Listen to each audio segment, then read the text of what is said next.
Welcome students. In this lab activity we're going to determine an equilibrium constant similar to the ones that we've been studying in lecture. This is called experiment P7 because that's what is numbered on our traditional lab manual. So for those of you who are doing the online class, the number of the experiment really doesn't have that much meaning. This is a classic experiment that's been done in many labs for many years to teach students how to do this. And the reaction consists of the reaction between iron 3 ions and thiocyanate ions in solution to produce what we call a complex ion. It's an iron 3 thiocyanate ion that ends up having a net +2 charge. And later in the semester we will study the formation of these so-called complex ions. The important thing in this reaction is that the product has a fairly deep red color depending on the concentration, whereas the reactants, the iron 3 and the SCN minus, are going to be colorless. The iron 3 solution sometimes may have a little bit of a yellowish color depending on the concentration of it. So let me show you something here so you can have some fun from a high school class, so you can see the reaction visually. We've got iron 3 nitrate on the right hand side here, and on the left hand side we've got potassium thiocyanate. If we push the crystals into the water, they should start to dissolve. There's the iron, and now for the potassium thiocyanate.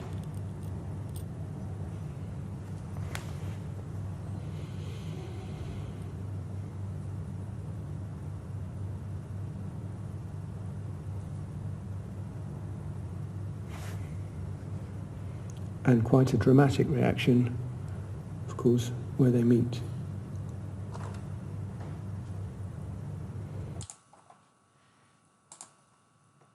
Okay, so now you saw what the reaction looks like in a dramatic way. So let's see what the strategy for experiment is going to be. So what we're going to do is we're going to combine varying initial amounts of the reactants. We'll have to calculate what the initial concentrations are by using the dilution formula, of course. And then by a very clever technique, we're going to measure, or rather calculate, what is the equilibrium concentration of the product, in this case the complex ion that makes a solution turn red. And we're going to do it by setting up a standard solution, and we will compare the color of our equilibrium mixture to the standard that we're going to make. Then we're going to calculate the equilibrium concentrations of the reactants, and having all of these concentrations had based on an ICE table like the ones we've done in class, we're going to calculate the value of the equilibrium constant. We're going to do several measurements and arrive at an average for those different measurements. So this is what our data table is going to look like. You're going to be setting up 5 test tubes, and into each test tube you're going to be putting in different amounts of different reactants. So let's start here with the left. We're going to be adding a number of milliliters of 0.00200 molar iron 3 nitrate. Notice, of course, the iron 3 ion has to come from somewhere, and in this case it was from iron 3 nitrate. And these are all going to be having 5.00 milliliters. So because we want to be kind of like savvy in terms of economy and not wasting materials, we're going to use a dispenser jar to deliver this. So the iron 3 nitrate is going to be in a dispenser jar. In other scenarios, perhaps, and maybe in your lab for real, you might use a burette rather than this. Okay, the second component of our reaction is going to be the thiocyanate ion, which is going to be in the form of potassium thiocyanate, and it's going to be 0.00200 molar KSCN. Again, be mindful of the significant figures in all these measurements. And because we're going to be adding different amounts of KSCN, to do this, we're going to be using a graduated pipette. You guys should be familiar with this from your Chem 1A or first semester general chemistry course and how to use graduated pipettes for this. Again, in another lab scenario, what they may do is they may have you set up burettes with the KSCN. Finally, we're going to be adding 0.100 molar nitric acid solution. And again, we're going to be using different amounts here. So in our lab, you're going to be using a burette for this. You're familiar with burettes, right? It's a long graduated glass cylinder that has a stopcock or valve and is designed to measure the amount of liquid delivered. All right, so we're going to have those. Notice that in each one of the test tubes, you're going to have a total of 10.00 milliliters total volume of reaction. Now on the right here, we have two columns that say centimeters of standard and centimeters of equilibrium mix. I'll explain in a moment where that's going to come from. Okay, so the first thing we're going to do is we're going to set up our standard solution. And for the standard solution, we're going to use a different concentration of the iron 3 nitrate. And we're going to go now to our document camera to show you how to calculate the concentration of the standard. Okay, students, I'm showing you here the first page of the actual procedures that you would have either in a lab manual printed or that you downloaded from our Canvas site. And I wanted to point out here, step number 4. This is the one that describes how we make the standard solution. Notice that in this solution, we're going to combine 10 milliliters of 0.200 molar. Notice that that's going to be very different from what we're going to be using in the rest of the experiment. So for our equilibrium mixes, notice that we're using something that is 100-fold more diluted than what we're using here. So this is the standard, and then we're going to add 2 milliliters of the 0.0020 molar KSCN, except that's going to be 0.00200 molar. Forgot an extra digit in there, sorry about that. And then we're going to mix that with a little bit of HNO3. So the idea here is that this is going to be very more concentrated for the iron 3 nitrate portion of the mixture. Okay, so let's go back to our reaction and review a few things that we studied before. So this is the reaction that we're studying. Notice that it is reversible, and therefore at some point it's going to have an equilibrium constant. We're going to call it Kc, which will be product, which is the FeSCN. I'm going to take the brackets out of there for the moment, divided by the product of the molarity of the iron 3 times the molarity of the SCN minus. Notice that this is, remember, what we call a net ionic equation. Sorry, I didn't put enough space there. There should be some space in there. In other words, we are not including here the spectator ions, the potassium ions or the nitrate ions. So this is the expression here for the equilibrium constant. And what we need to have is we need to set up a table. We call them ICE tables sometimes, right? And the first we need to find out is what is the actual initial concentrations. So let's talk about the initial concentrations of our reactants. And so let's write that in here. So for this, remember that what we use is we use the formula, remember, M1 V1 equals M2 V2. The number of moles should be the same when you dilute something. And so, I'm sorry, let me move this over here a little bit. And therefore, the product of the molarity times the volume for the diluted and the undiluted sample should be the same because the number of moles is not changing. So we're going to rearrange this to find out the concentrations. Let's start out with, the SCN minus initial. I'm going to put a sub-zero in there. So this should be, we're going to be putting in 2 milliliters of that at 0.00200 molar.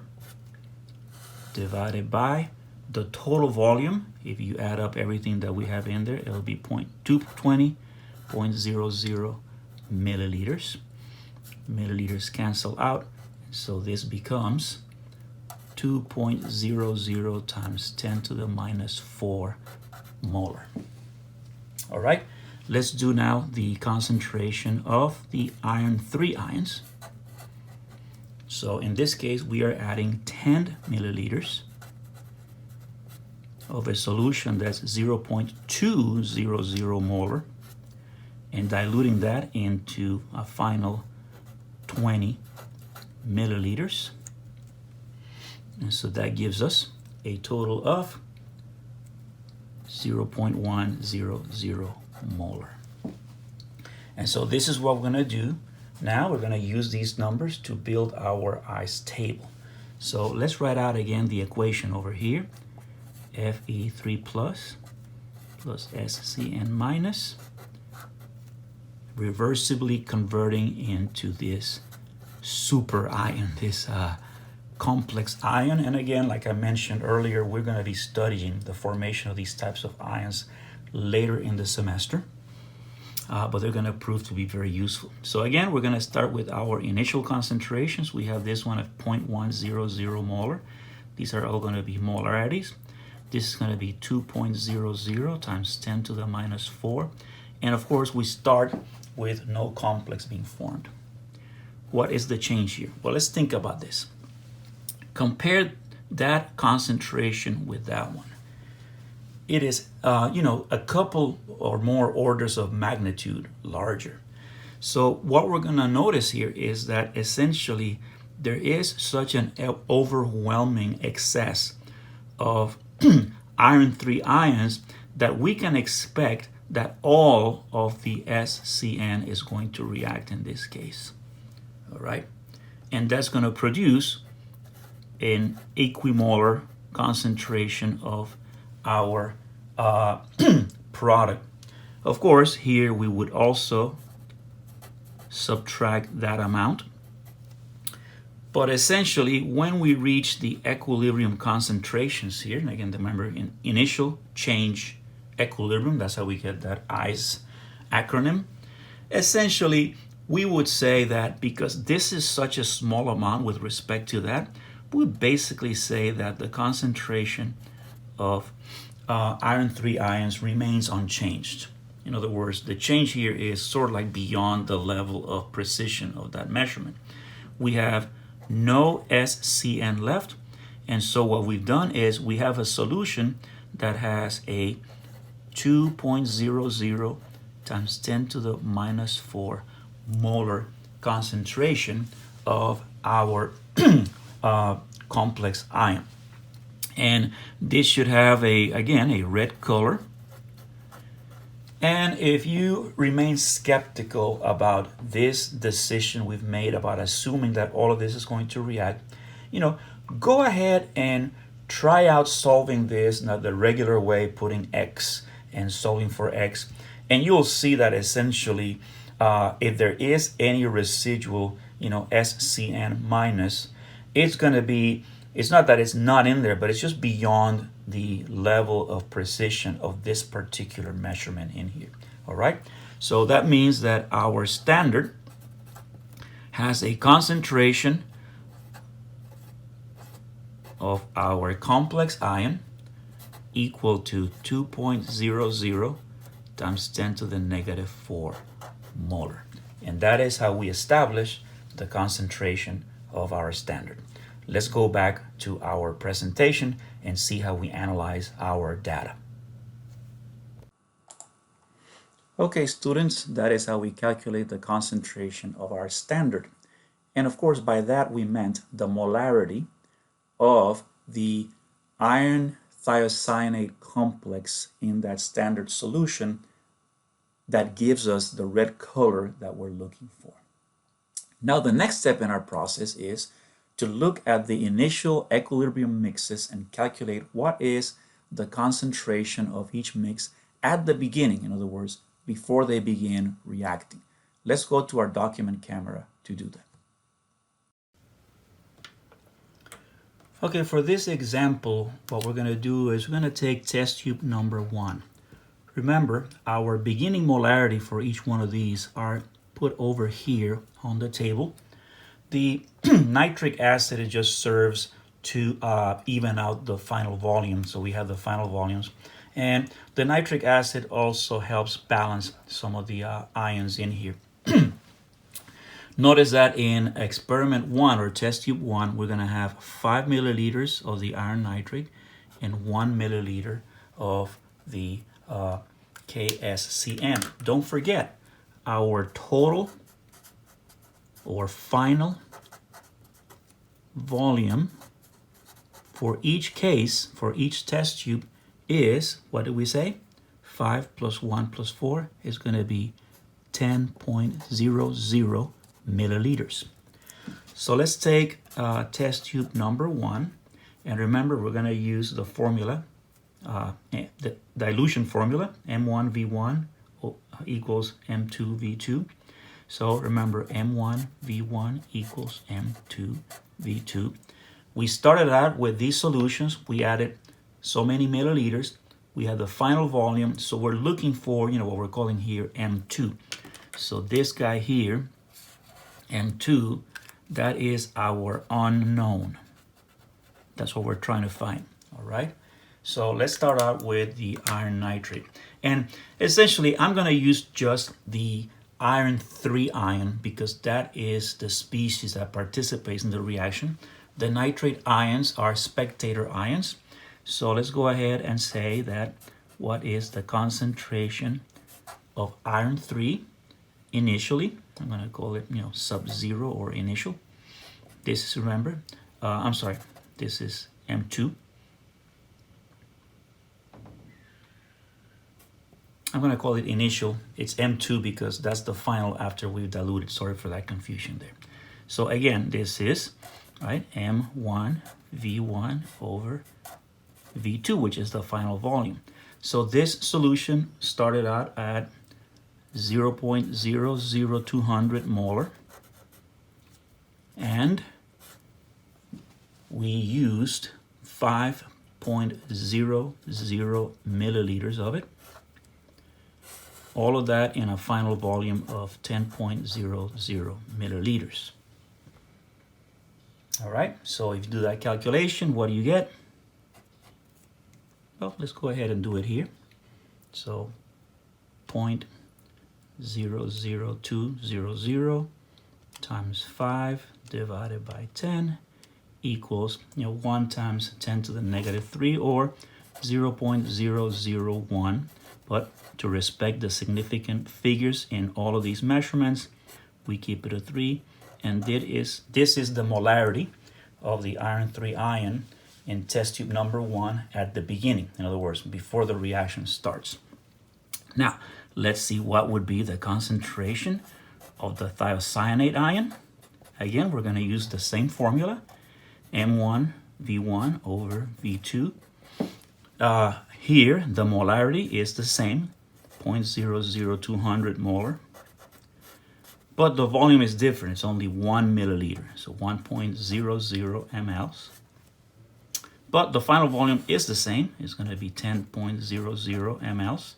Again, don't forget, in both of these cases, the volumes will cancel out. And we can calculate that to be 0.000200. You can see this as if you're basically doing a tenfold dilution, which means you roll the decimal period one more to the left. And now what you can do is you can go ahead and repeat this calculation for the other ones. However, word to the wise, to save yourself some time, notice that you're basically adding multiples of milliliters of that first one. So you don't really need to do all this again. The concentration of the iron is going to be the same in all these experiments. But here in test tube 2, you have twice the volume, so this should be twice the molarity. Test tube 3, 3 milliliters, that's 3 times, so 3 times. So you can actually just fill in the blanks without having to repeat this calculation for every single step. Okay, let's go back to our PowerPoint. All right, so this is how we calculate the initial concentrations. By this time, as your procedures indicate, you should have started setting up an Excel spreadsheet. And the data starts out with the first two columns. These would be the initial concentrations of iron 3 and SCN minus ions. And you can see the calculations we made, how it varies.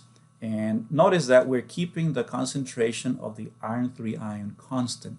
What we're varying is the concentration of the SCN minus ion until they arrive at a point where they are all equal. Okay, so the next thing is to look at a sample data sheet. And this one I'm borrowing again from a former student of mine. This is from Oliver. He came from a wealthy family, but he decided to basically go out on his own and travel through the US. Ended up here in California, took my chemistry class. Very smart, very bright young man. Thing I remember about him is that he loved shooting with a bow and arrow. And apparently he was very good at it. I don't know what happened to him, but he was a very good student. So anyway, this is a sample set of data. Of course, you recognize the first part of it, but what you might notice is different is this last set of columns here. These two columns have some data that says centimeters of standard, centimeters of equilibrium mix. And I am going to explain by what I mean by that in a few moments. Okay, so here's how it works.